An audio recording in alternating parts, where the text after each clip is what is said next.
Hello and welcome to today's webinar on flash drought, co-organized and co-hosted by NOAA's National Integrated Drought Information System, or NIDIS, and the National Weather Service. I'm Maggie Hurwitz. I'm the Hydroclimate Services Lead for the National Weather Service, and I'll be the moderator for this webinar. Next slide, please. First, I'll give you a brief background about NIDIS.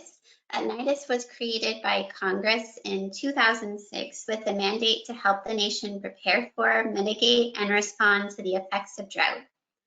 NIDIS does this through a series of activities, including the development of regional drought early warning systems, or DEWs, shown on the map here, and through support to improve drought predictions and forecasting, effective drought planning and preparedness, and assessing the impacts of drought. All of NIDIS's work is done in collaboration with a wide range of partners at all levels. In addition, NIDIS hosts the US Drought portal at drought.gov, which I highly recommend, which contains a wealth of information on drought research and conditions, including information on flash drought. Next slide, please. The National Weather Service provides a number of drought products and services.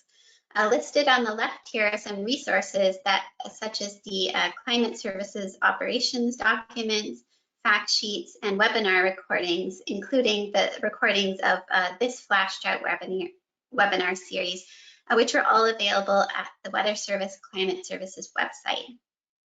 Weather Service drought products include the monthly and seasonal US drought outlooks, which are produced at the Climate Prediction Center, and drought information statements, which are produced by the local weather forecast offices in times of drought. And they're collated on drought.gov as well. Also, the Weather Service and NOAA are important partners in the US Drought Monitor. Next slide, please. Today's webinar is part of a webinar series focused on flash drought. This series was organized to raise awareness of flash drought, share the current status and future priorities for research, and highlight emerging tools. We're intending this series to be useful to climate professionals and operational service providers, as well as to the public. The first webinar in the series took place June 22nd and focused on the state of the science of flash drought.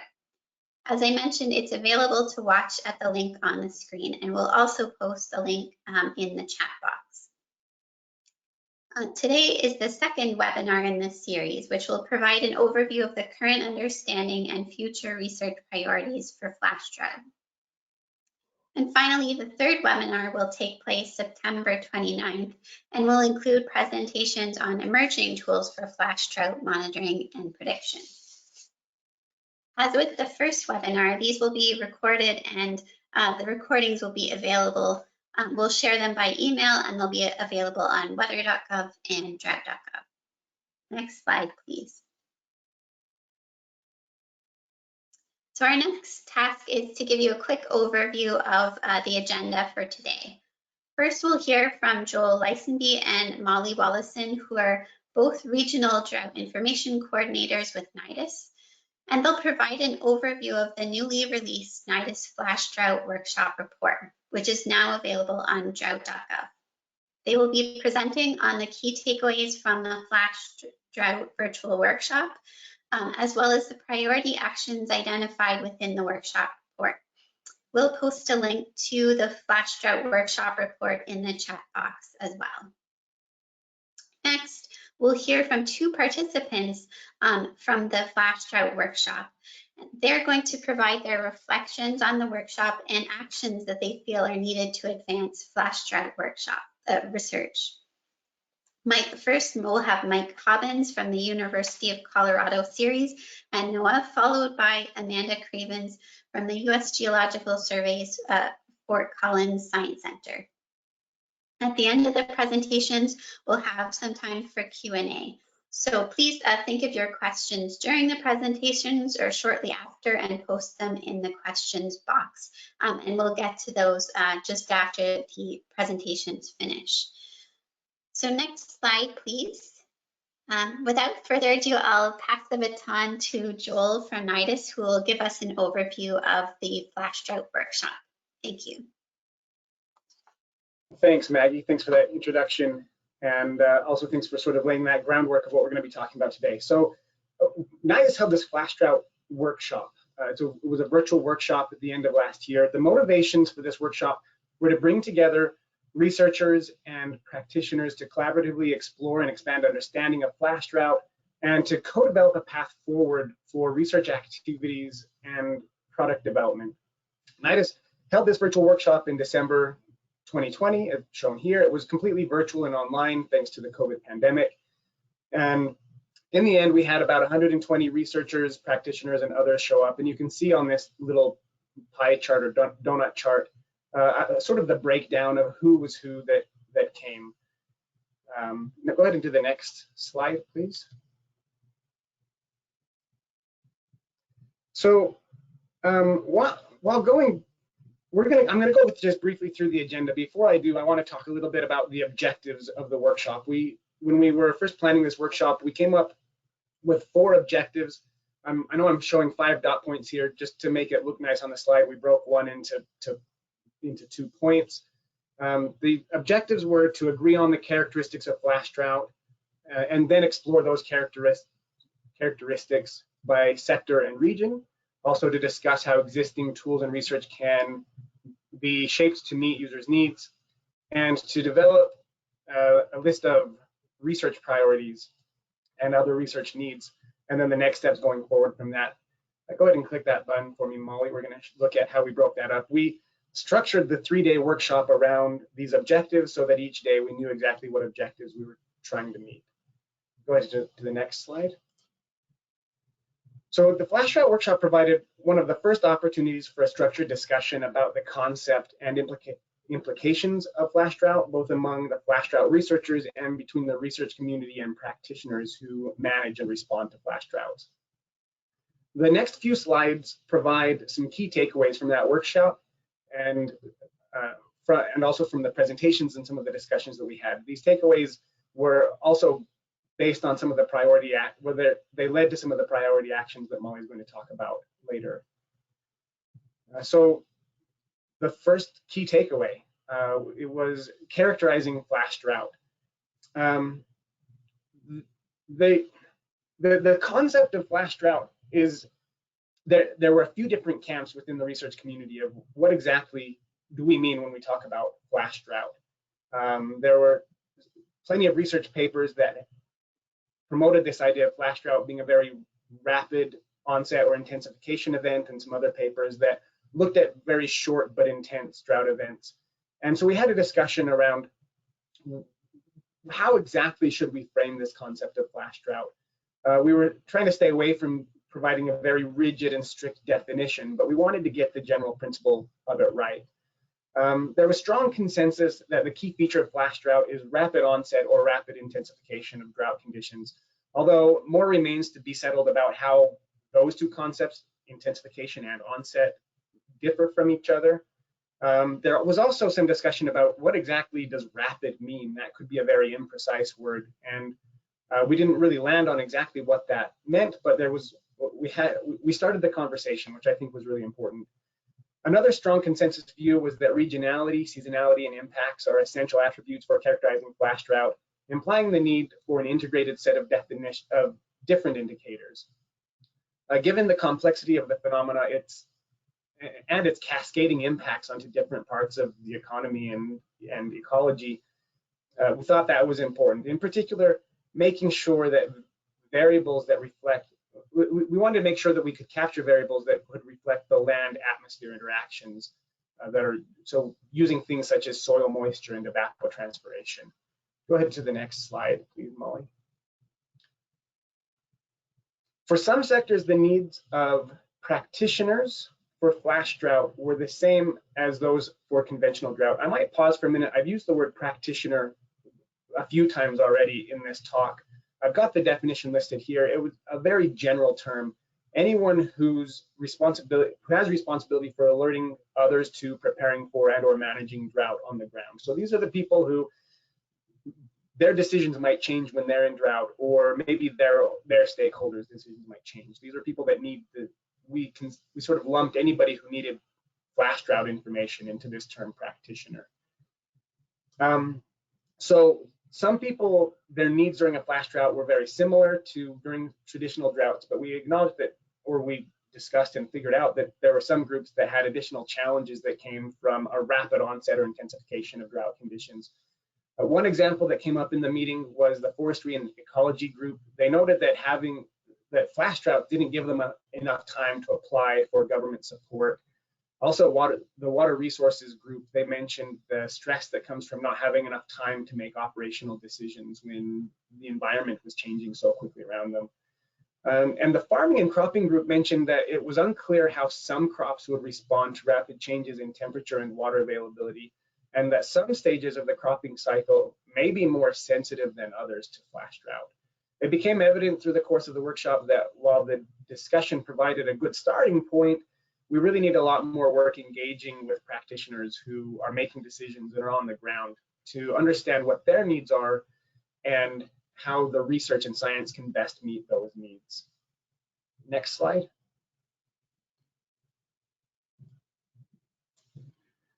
The next key takeaway that we looked at was the research and application needs. And I've broken this into 4 different components just to help us digest this a little bit more. This is basically looking at where can we focus our efforts and resources on new research that needs to be done.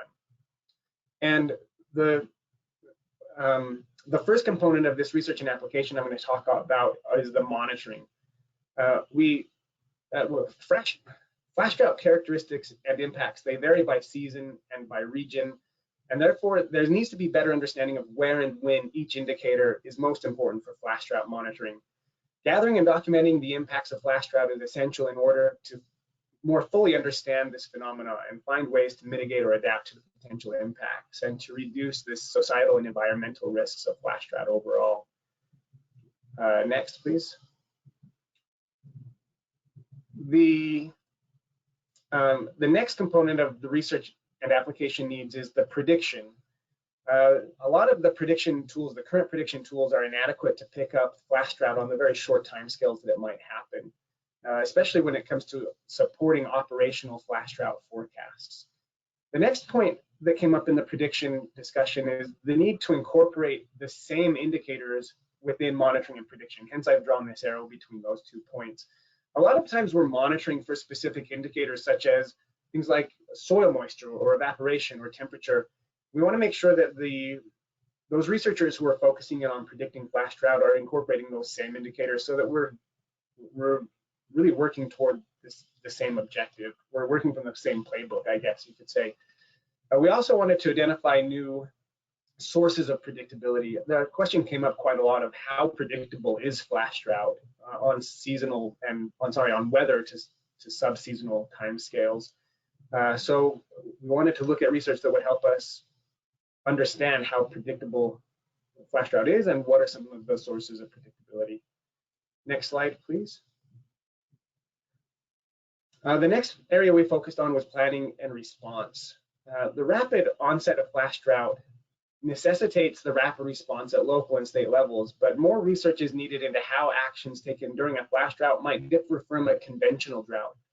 Research is needed to better understand how flash drought development in different seasons affects decision-making by sector, particularly those beyond agriculture, such as tourism, ecology, health. Also, during drought response, regional, state, and local entities are often tasked with assessing the technical data, such as the drought monitoring indices that I talked about a few slides before, or some of the flash drought forecasts that we have, and communicating this information to technical and a non-technical audience alike. So there needs to be some methods and or tools that have been proven to effectively communicate flash drought and the evolution of the drought and the impacts that the end user might be seeing. And research should focus on identifying effective communication strategies and this need to improve the ultimate flash drought response. Next, please, Molly. So while there are several unique needs related to each independent topic, there are also interactions between the research and the application needs for flash drought monitoring, prediction, and planning and response. And so here are some of those cross-cutting themes that we identified in the workshop.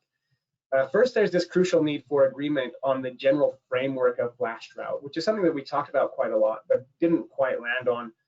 Also, there's a need for more in situ observations across monitoring, and that would also help with ultimately predicting and forecasting flash drought. And finally, there's a need for improved collaboration among researchers themselves, the monitoring and prediction communities, and also with the researchers and the practitioners to help manage the flash drought. Improving coordination is needed between flash drought monitoring, and well, I think that pretty much sums it up.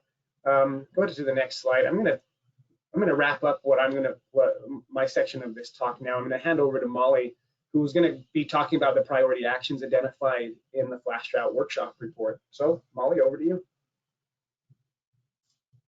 Great, thank you, Joel. So as Joel said, I am going to wrap up by talking about the set of priority actions that have been identified to advance flash drought early warning. These were created based on discussions at the workshop, and you'll see a lot of the key takeaways reflected in the priority actions. But there was also a more general analysis of workshop materials and other discussions that have taken place since. So we are sharing this with you not only for your awareness, but also because we will be looking for partnerships to carry these actions forward.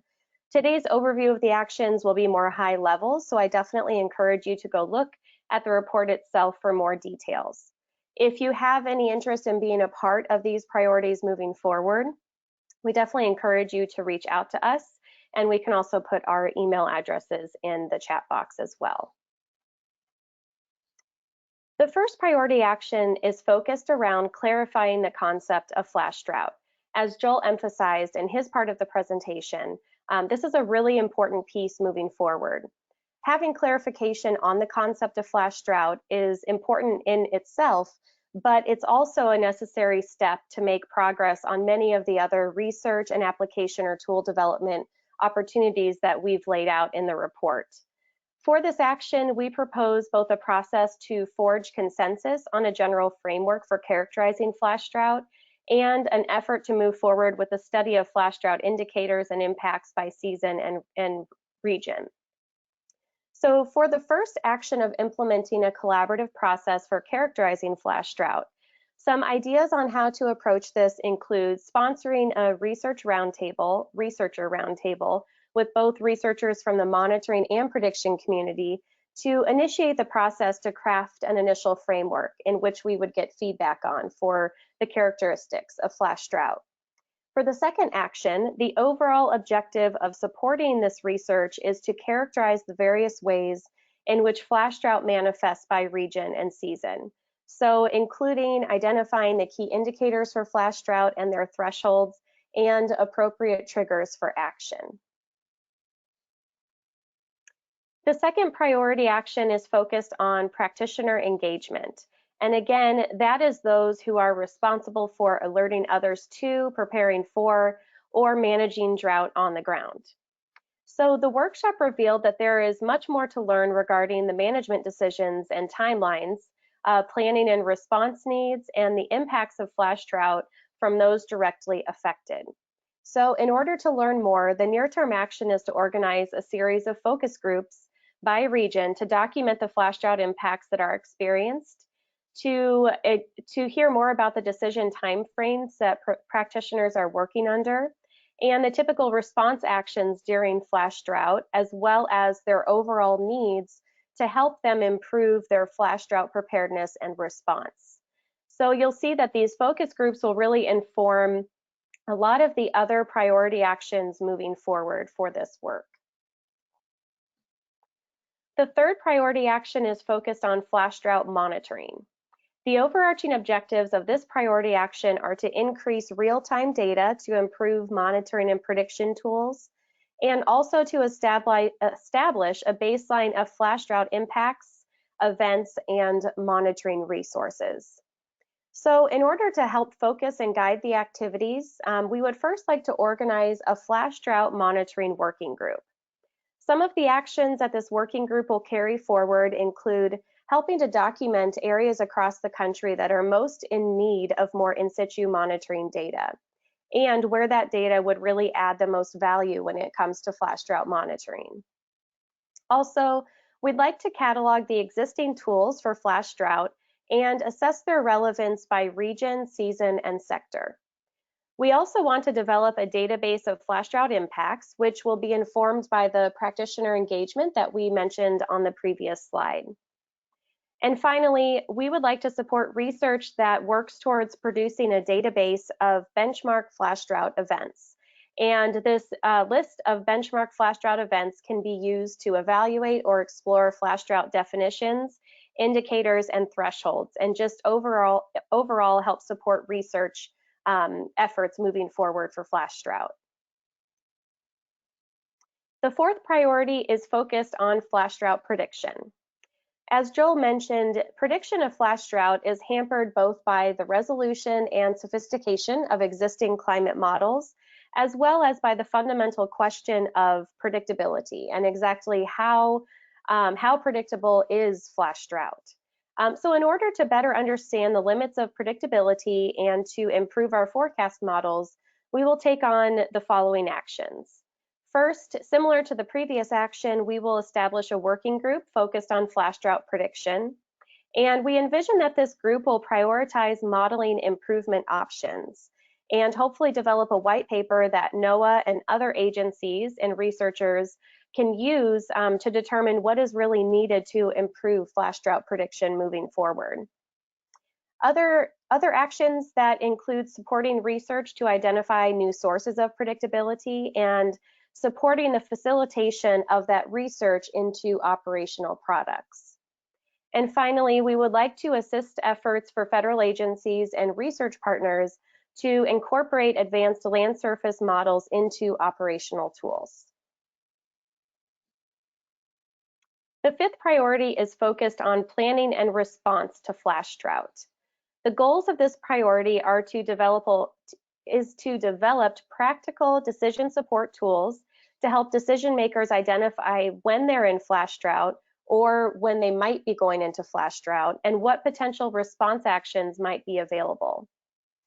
The first action in this priority is to build awareness and use of the flash drought tools that are already available, and also ensuring that these tools do meet the needs of those that are planning for and responding to flash drought. We will also document effective mitigation and response actions by sector for flash drought and make these available to practitioners that are looking to be more proactive when it comes to planning for drought. Finally, it's important that practitioners have effective ways to communicate flash drought to their stakeholders as needed. We heard this, as Joel mentioned, as a big takeaway in the workshop, that they are not really sure how to communicate it to people in terms of what they can do for action or just to understand, exactly what's going on. And so we do want to explore what the most effective ways are to talk about flash drought to the public and provide these best practices to practitioners. This can include supporting research to better understand people's perceptions and understanding of flash drought and tailoring communication tools to fit that research, or developing communication tools like a graphical information piece to really showcase flash drought evolution and its impacts as well. Finally, our last priority is around network building and coordination for the flash drought community.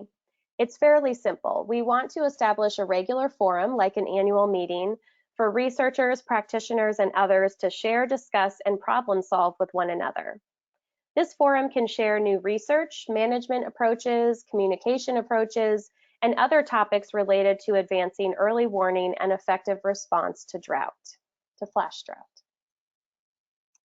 So to close out this presentation, we're going to hear a little bit about some of the post-workshop activities from NIDIS that have been going on, and then also hear some reflections on the workshop and priorities moving forward. First, I am going to briefly provide an update on what NIDIS has been doing since the workshop, and then we'll have Mike Hobbins and Amanda Cravens speak briefly as well. So NIDIS has been busy working on finalizing this flash drought report that was just released. But we also have been working on other things as well since the flash drought workshop took place in December.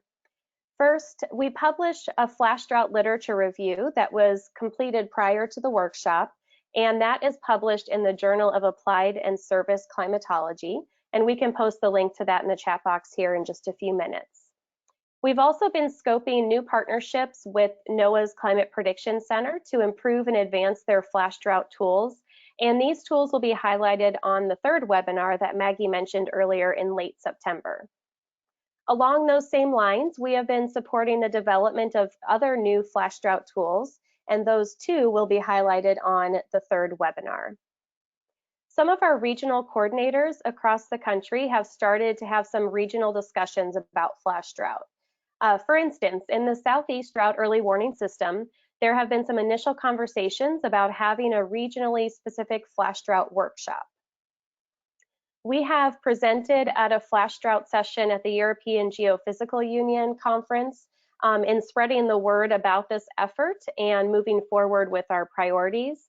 And NIDIS is also a co-leader on the National Coordinated Soil Moisture Monitoring Network, or NCSMMN, and that effort is aiming to hopefully provide more soil moisture data, gridded data, point data across the country, basically to make more soil moisture data available for decision makers. So that fits into the need for filling in situ monitoring data for these efforts for flash drought.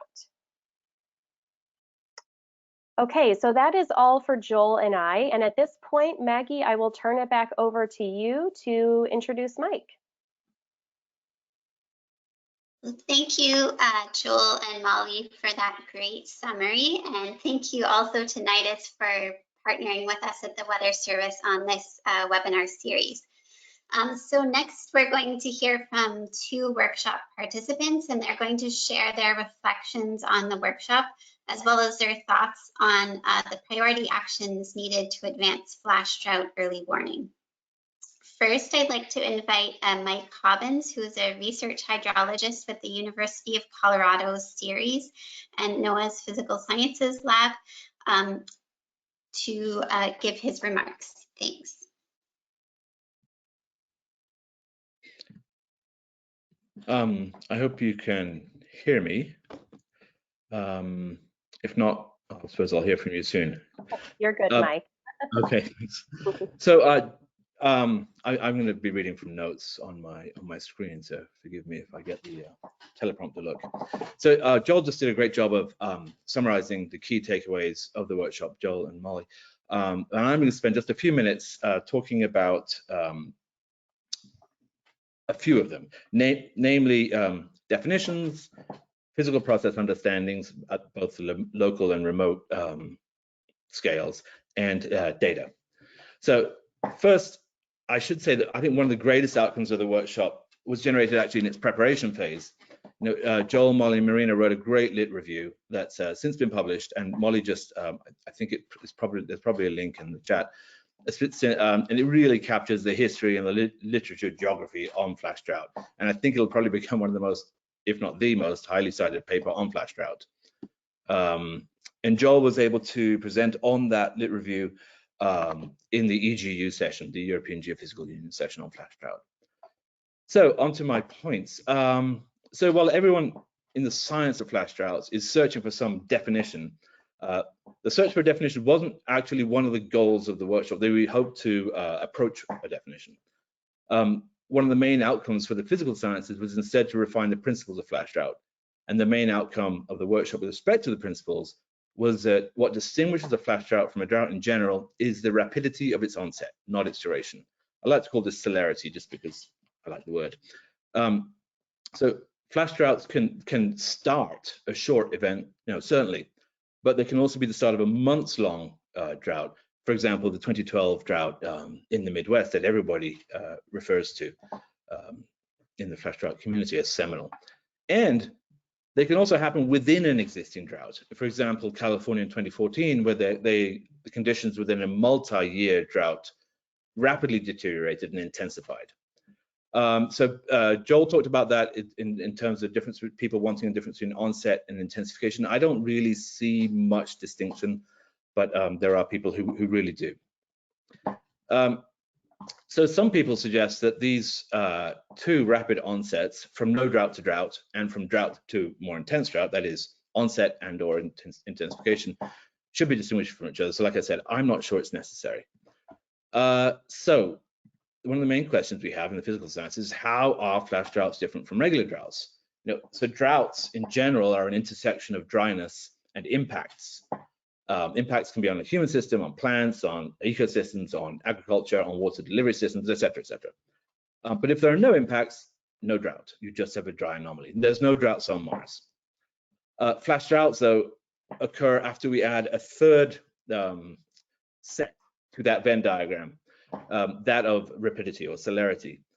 And flash droughts occur in the intersection of all those three sets. Impacts, you have dryness, and you have rapidity.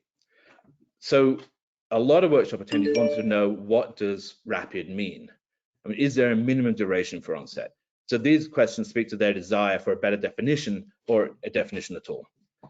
So onto physical process understanding. So we know that drought requires a shutoff of the supply of moisture to the land surface, mostly precip, but it could also be snowmelt and or irrigation. But how do temperature and particularly evaporative demand and evapotranspiration play a part? Note that evaporative demand and evapotranspiration are not the same thing, but I won't get into that here. Are there particular dynamics driving the rapidity of flash droughts? Or another way of saying this from the perspective of physical drivers and mechanisms, are flash droughts in any significant way different from conventional drought? So this research will address another key question from the workshop, which is, what are the optimal indicators for flash droughts? Or more likely, a set of indicators. Can we develop a set of integrated indicators that capture the rapid entry of a regional hydrologic cycle into a flash drought? Can they provide enough early warning to permit intelligent, timely drought response and mitigation? And for tool providers, can we modify our existing drought tools to capture the extra dimension of the rapidity of onset? And so the second part of the physical process understanding we need, this is sort of the remote part, is that of long-range global scale teleconnections. This isn't my area of specialty, so I'm sort of mangling the terminology here. But are there particularly synoptic and larger scale weather patterns that lead to flash drought as opposed to conventional drought? Does ENSO, El Nino or La Nina play a part? So these questions speak to the sort of weather scale and seasonal to sub-seasonal to seasonal predictability of flash droughts. But without understanding these large scale drivers and their predictability, we can't make good predictions of flash droughts. So that's a key need. So another key to exploiting any predictability of flash droughts is capturing initial conditions, particularly the wetness of the environment or soil moisture.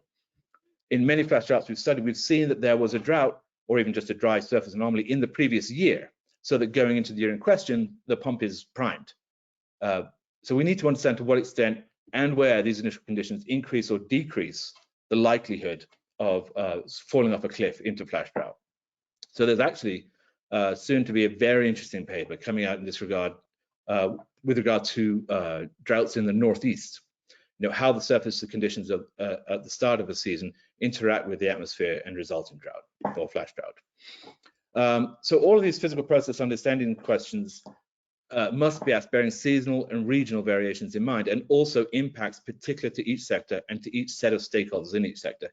And this is one of the reasons that the social science of drought is so important, and why physical scientists have to work in close partnership with social scientists. The workshop attendees agreed that to understand and answer all of these questions requires continued collaboration with both social scientists and practitioners. So the three groups have to continue to collaborate. So finally, most flash droughts, they're studied as an agricultural phenomenon. That is, a soil moisture deficit being the impacts or proxy of impact on plant health and crop health. However, in the workshop, we recognize the need for better in situ data, which Molly and Joel just mentioned. And so this was another outcome.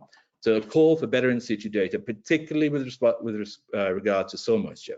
So presumably the nascent National Coordinated Soil Moisture Monitoring Network can go somewhere to providing QA/QC data that flash drought monitors can use across the country. But I'd also add the need for remotely sensed data and or good distributed reanalysis data.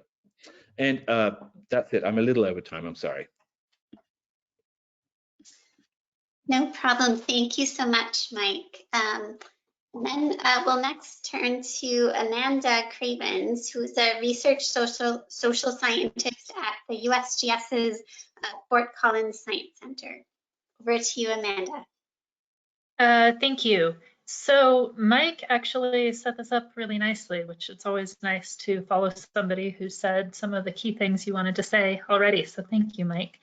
You know, I think that I would really echo the fact that this workshop had a really exciting and important mix of interaction between natural scientists, social scientists, and practitioners. And I think that the list of priority actions that was presented earlier really emphasizes that.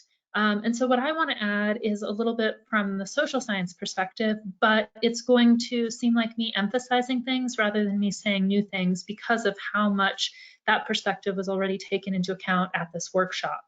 And the second thing that Mike already set up, but that I want to talk about from the social science side, is that the questions around flash drought are questions around how is flash drought different from conventional drought? And so how can we take what we know about conventional drought and apply it, but maybe it needs to be tweaked, or maybe there's things that we know that are not true with flash drought. So really keeping in mind that question of how is flash drought different? And there's really kind of three areas of social science where I think that question really applies. The first one is around perceptions and understandings of drought. The second one is around impacts, which we have been talking about with Mike a second ago in sort of impacts to the physical system, but I think about more impacts to the socioeconomic system. And then the third one is the preparedness and response actions that you take in response to those impacts. So that first one around, okay, how do we understand the challenge of drought when you add this question of, when you add rapid onset to the understanding of drought that's in a conventional definition? And the reason that's important is that the way you frame the problem of drought really influences the possible solutions you consider. It might influence who comes to the table as stakeholders, as the people who are part of the problem in a given region. And then another piece where I think perceptions matter is we know from social science drought research that people's past experiences with drought really influence how they respond to a current drought they're facing. And so how is that different with flash drought? If someone has had experience with a previous flash drought, are they more likely to see the beginning of a drought that may be a flash drought or may just, you know, be the start of a longer, slower onset conventional drought? Are they more likely to see that as flash drought because of their previous experiences? Are they more likely to be cautious, to take action sooner? And so that question of past experiences, you know, thinking about the folks who were in Montana during the 2017 flash drought, we heard a lot during the workshop from folks of how that has really changed how they're looking at some of those seasonal changes that they saw in 2017. It's a part of their learning, it's part of their experience now. That second question of impacts, you know, again, I would really emphasize the how are they different. With the social science piece, the question of for whom, who really is bearing those impacts? Is it the same groups that are bearing impacts under a more conventional drought scenario? And then really drought impacts are specific. They're specific to sectors, we heard about that. They're also specific to regions, and then they're specific to people within regions. There's a lot of social positionality and, you know, your relative position with the community. If you are a junior or senior water rights holder, that might matter how you come out in a drought. The sort of topography of your land might matter if you're a rancher. For a city, you know, how large your city is, the water supply of your city. So really kind of thinking about the differential vulnerabilities and how those might interact with those impacts. And are folks differentially vulnerable to flash drought than they might be to slower onset drought? And then also regional vulnerabilities. Is this different as we learn more about the prediction and the monitoring with some of those actions that were laid out. And then the third piece is really about the response and preparedness actions. There were some really nice actions laid out on understanding practitioner perspectives. One thing I would add to that is also understanding some of the barriers that practitioners are facing. Because again, asking that question, how is flash drought different? There's options that may be there to respond to a conventional drought that we heard a lot in the workshop, and Joel mentioned some of these earlier. Those options may not be possible without having enough lead time. And then I think the kind of what our management policies and programs look like, those are often, we heard a little bit in a workshop and we need to do more investigation, but are those tied to a traditional definition of drought? Is the insurance policy tied to being in a state of drought for a certain period of time because that's a proxy for the amount of damage you would expect? That may not apply in a flash drought scenario.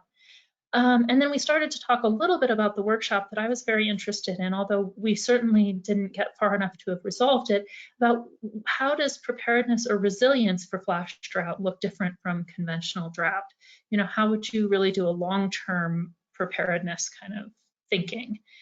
And then the final piece really on the actions was again mentioned, but it's that communicating flash drought, especially to the public. And the last social science point I'll make there is, we know in a conventional drought scenario that it can take a long time to get buy-in, especially when you're asking people to do things like not water their lawns as often as they're used to, or they're not having access to favored recreation sites. And if a drought develops rapidly, you have less time to do that socialization. And in some cases, it may seem like a reversal. If you had a really wet spring and then all of a sudden you're in drought conditions, that may not make sense to people without very different communication than we're used to doing. So again, this question, how is flash drought different? How does it make the communication challenge different? And something I'm interested in is, how does it change the need to build trust and credibility with the public because of the rapid onset? So those are just some pieces that I would add, and really thank you for the opportunity to add my thoughts today. Thank you so much, Amanda. So you're welcome to stay on camera, and Mike and Joel and Molly, please join if you like. We've reached the Q&A part of our session today. So please add your questions to the questions box, and we'll be monitoring that. I wanted to start you off actually with two questions, and maybe first following on Amanda's point about communication, which I hadn't really thought about. Our system now for drought is designed, especially within the Weather Service, for kind of slower communication with stakeholders. For example, their monthly drought briefings and our drought information statements in the Weather Service are often issued monthly or bi-monthly. So perhaps we do need a different communication system, and I'd welcome your input into what that might look like to effectively deliver information to stakeholders at a faster pace than we're used to.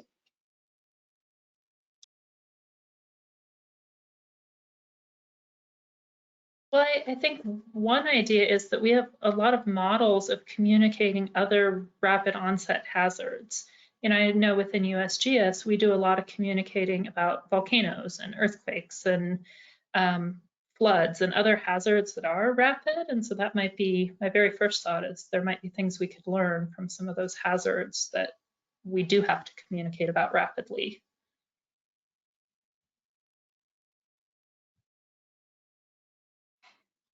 That's a good point. Any other thoughts on the rapid communication? Probably, I don't know if it's a firm answer, but just some thoughts from me. It raises a little bit of a question of whose job is it to communicate flash drought. We usually think of drought as something that sits in the climate space, but flash drought encroaches a little bit toward the weather time scale. And we usually look to the National Weather Service to provide any sort of weather advice or guidance or warnings. But this flash drought, it sort of straddles both of those timescales. And so I think we should have a discussion about like whose job is it? And I don't know if I have a good answer for that. Also, one of the challenges in flash drought warning is one of the things that Mike touched on is you really need some impacts to call it a drought. And even you may see really hot and dry periods showing up in the weather forecast, but you won't really know if it's a drought until after it's happened. And so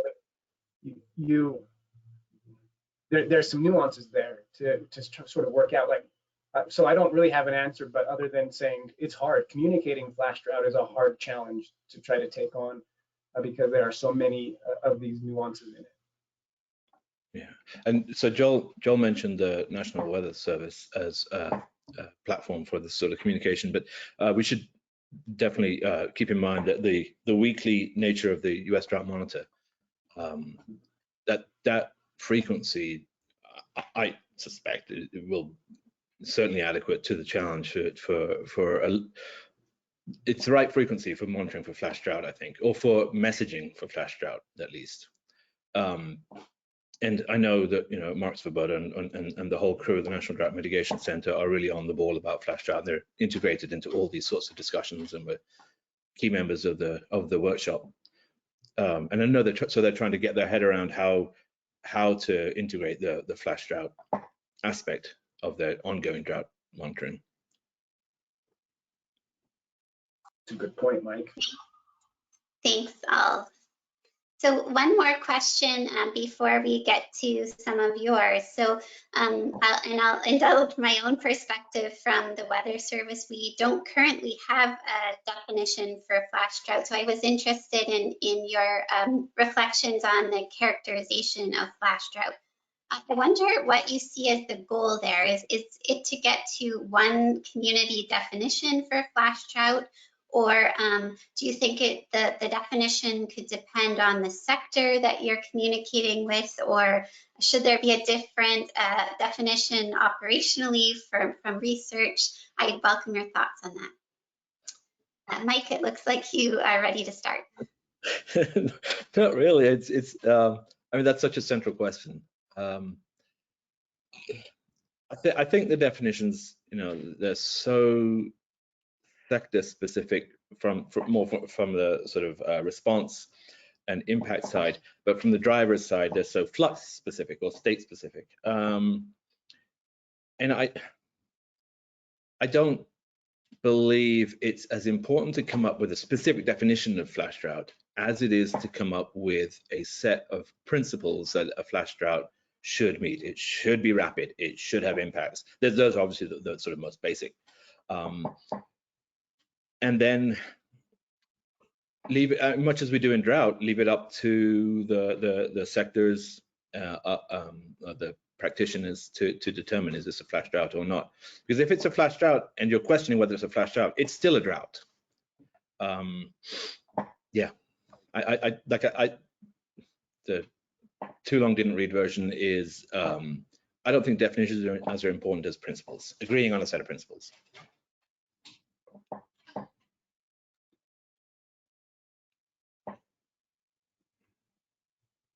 I agree. I don't think I have much else to add because to that one.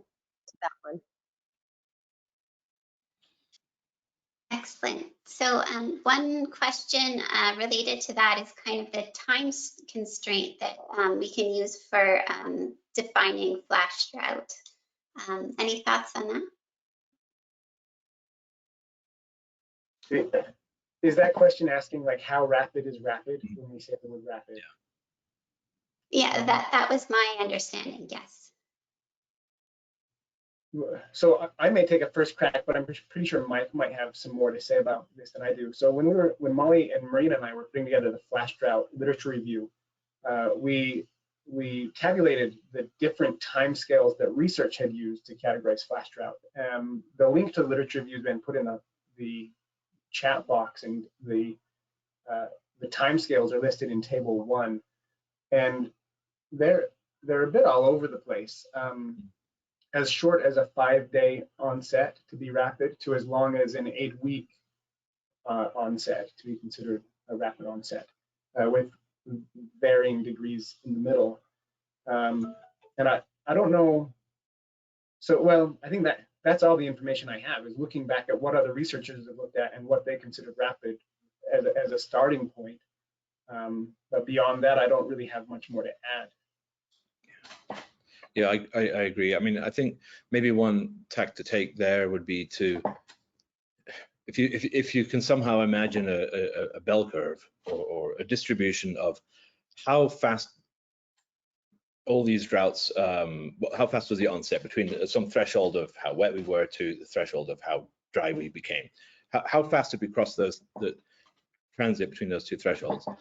Then perhaps rapid for you in Arizona, maybe it's days, but maybe it's weeks in Massachusetts. It's not going to be the same. So one size fits all is not going to work. But perhaps you could think about, well, the fastest 10%, so that tail of the distribution for onset might be the way that each region or sector could state their sort of onset threshold, their rapidity threshold. I think from a social science point of view, something like Mike's saying, that where it's relative makes sense, because I think impacts and response actions they're experienced in specific places. Arizona versus Massachusetts are very different in what they're going to be experiencing in terms of impacts, what normal conventional drought response actions look like in that place. And so if you ask the question, how is flash drought different in Massachusetts versus in Arizona, you're going to get a different answer. But I suspect that you're going to get a similar range of variables affecting what the most rapid 10% of Arizona and the most rapid 10% of Massachusetts looks like, in terms of, well, people don't have time to bring people together. There's an emergency meeting of the drought task force with the governor there. The sense of what kinds of things have to change because of that 10%, I would guess are similar. And that's just gut instinct. That's the kind of thing that practitioner action item is going to look at. But that feels right to me from what we know about how impacts and actions work.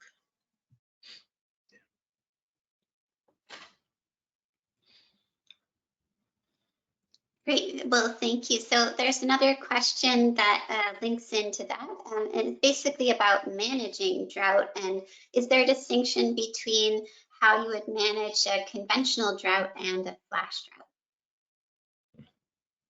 as a practitioner?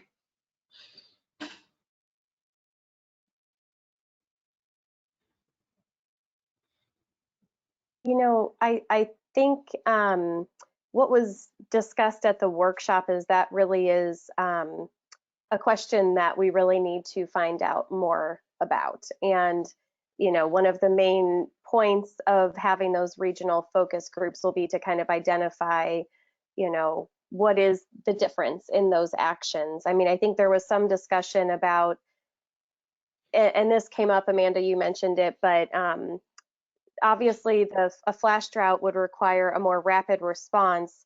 And are the actions different because it's a rapid flash drought, or is it the fact that it's so rapid that they're different? And I don't know if that, for instance, are you having to use different streams of resources for funding actions, or going through different offices because you are having to react so fast? Whereas if you would have maybe had a little bit more early warning, perhaps you would have been doing things differently. So, that was discussed, but in terms of the specifics, I think that's really a next step that we need to tackle. But I don't know if anyone else has any other thoughts or comments on that. I just would agree, Molly, and I think that that's a place where I was just adding the barriers piece, and I think it's very much implicitly there in what you were saying and how Joel presented it. But I think it was Joel who presented it earlier in the presentation, but just that question of whether the barriers are coming from the lack of notice, or the fact that the drought itself is happening, or from the ways that our policies are defining drought, or exactly what's making those actions different as well, I think will be part of analyzing what's learned from those focus groups.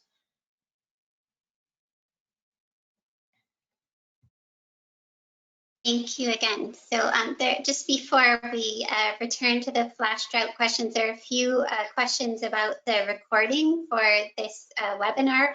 And yes, it is being recorded and it'll be available at drought.gov and also weather.gov/climate services. And you'll, on the climate services website, the first webinar in this series is already available.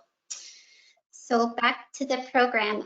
I'm wondering if you could touch on the ending of flash drought. I think I heard from Mike Hobbins that he sort of feels that isn't an important part of the flash drought phenomenon.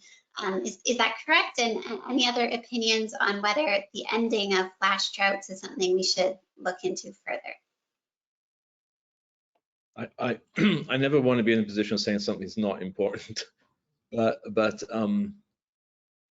the distinction between flash drought and conventional drought is at the onset. I mean, unless there are different dynamics going on that drive flash droughts from different between flash droughts and conventional droughts, and I don't necessarily think there are. It's probably a question of just the severity of the drivers or the initial conditions. I think there's no. I'm not sure what added complications there are towards the ending of flash droughts that don't already exist in the ending of conventional droughts. That was a sort of a weaselly answer, I'm sorry. I might add 2 cents to that.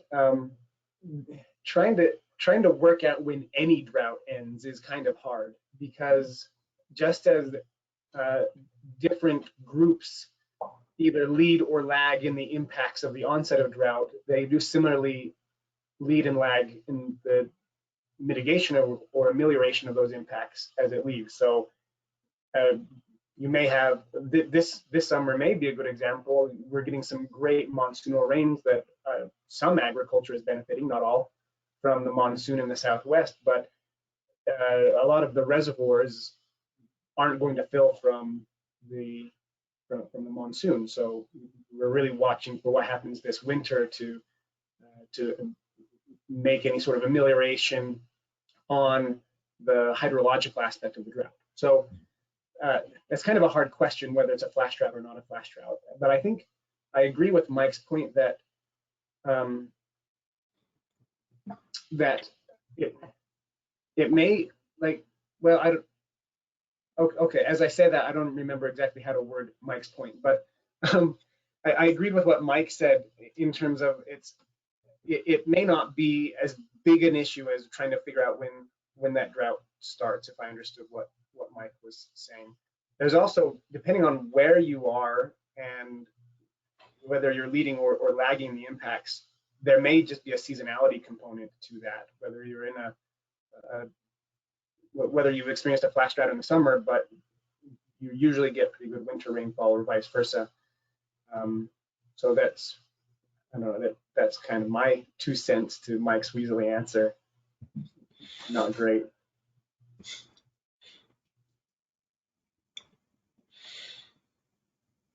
Molly or Amanda, anything to add?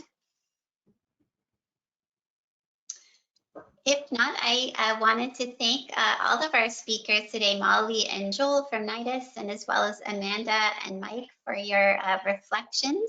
And thanks to all of you for attending this webinar. When you close the webinar, a survey will pop up, and we ask that you take a moment to answer 5 brief questions to provide us with feedback on the webinar. As we said, the last webinar in this series will take place September 29th, and we hope to see you all again there. Thank you.